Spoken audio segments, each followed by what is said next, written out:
Hello friends, welcome back to my channel TechnoRays. Before going into the next concepts of natural language processing, please like and subscribe to my channel and click the bell icon to get new video updates.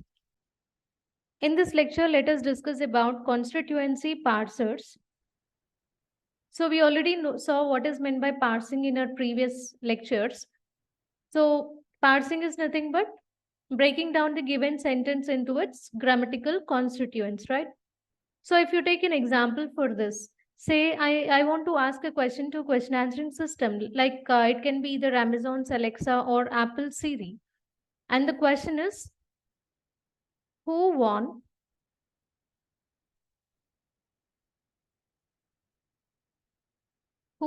the Cricket World Cup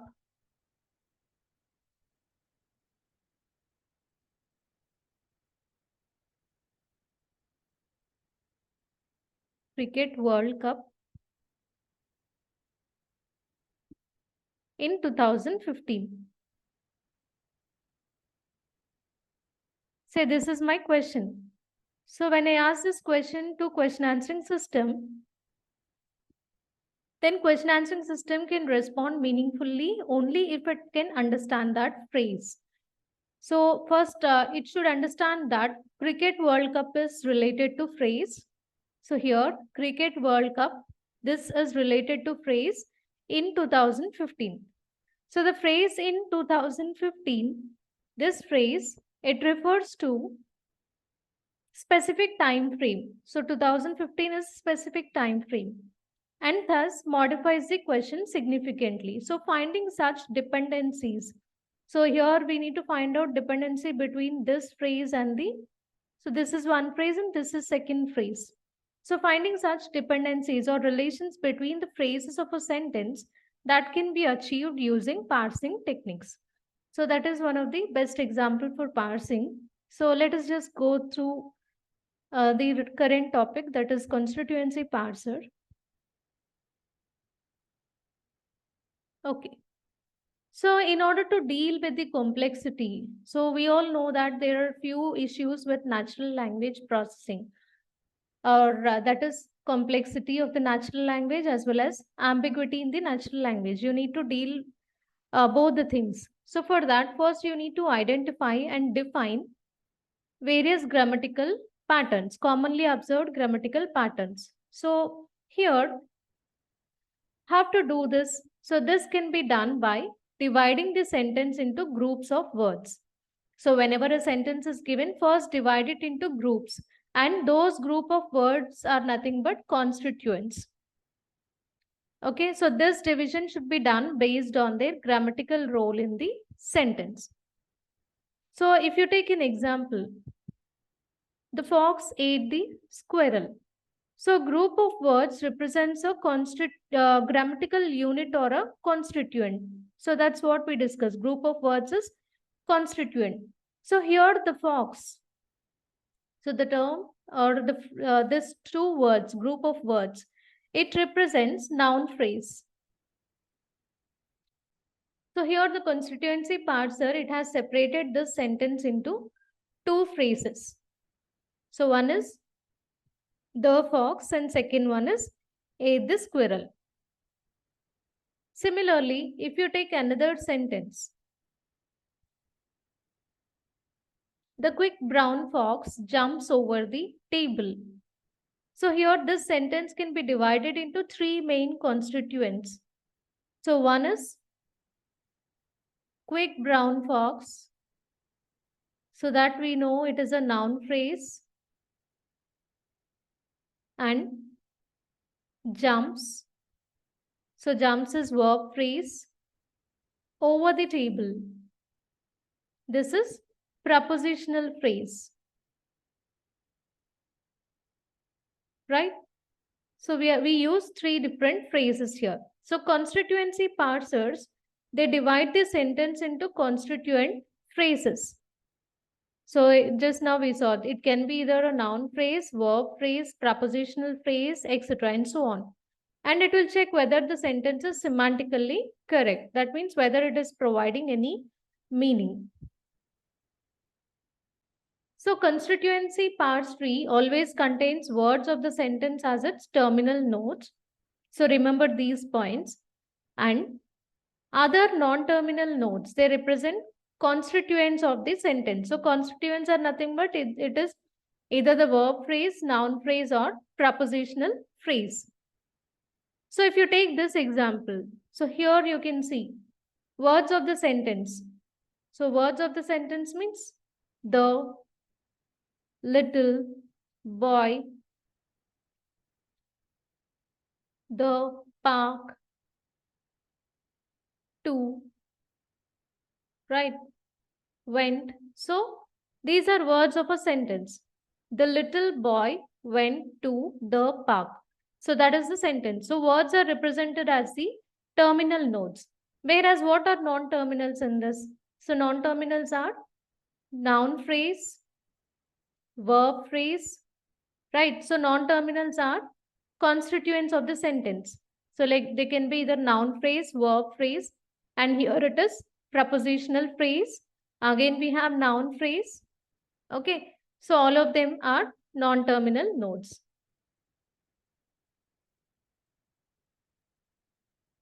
And now, so why is in the first place we are attempting to divide the words into constituents. So whenever a sentence is given, we are just dividing the words into constituents or phrases. So what is the main objective of doing that?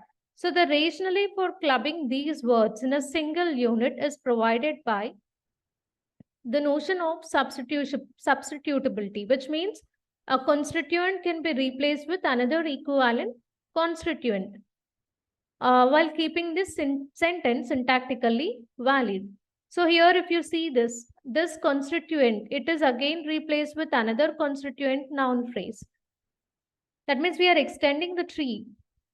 So we can do that until the sentence is syntactically valid or until we are getting the right tree.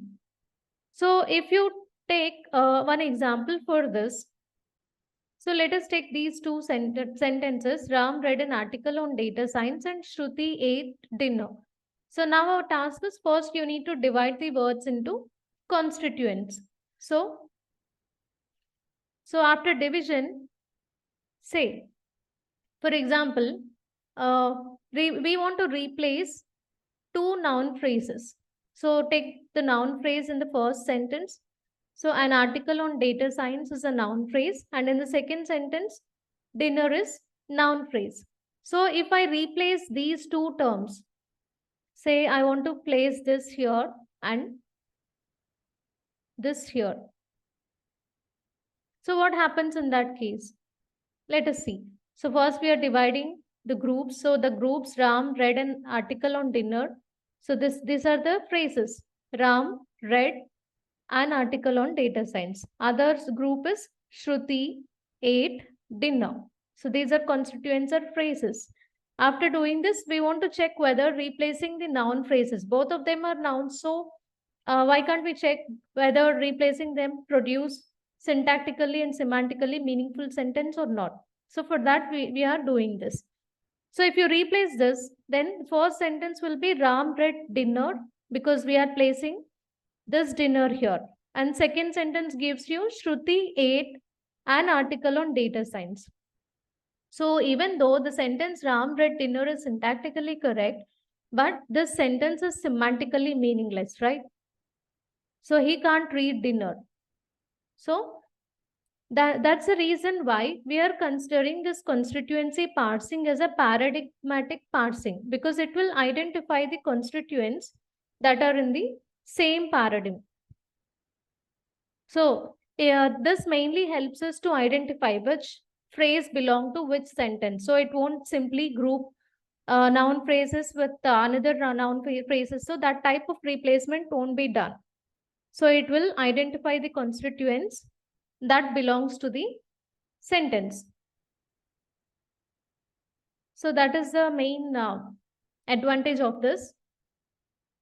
And constituency parsing, here the most common constituencies in English. So we already know that the constituents are noun phrases, verb phrases, and prepositional phrases. So these three are most important, even though we are having others. So if you take the noun phrase, so the definition here it has a primary noun and other words which modify that. So crazy white cat. So this word white, it modifies the cat because it can be white cat, black cat, etc. So it is this word is modifying noun. Morning flight. So morning is modifying noun. Large elephant. Similarly, if you take verb phrase, it starts with a verb and other words that syntactically depend on it. So verb is saw. So these are depending on this verb. Saw an elephant, made is verb, made a cake, killed this squirrel.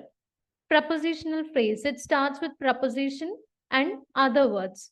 So usually these words are noun phrases. So they are preposition, starts with preposition on the table. Similarly, into the solar system, down the road, by the river, and so on.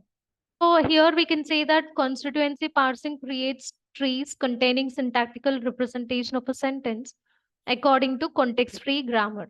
And this representation is hierarchical and it will divide the sentences into its phrasal constituents. So we are getting multiple phrases, right? So instead of building a lot of structures in order to get the information, we can just build directory which just tells us the dependency relationship.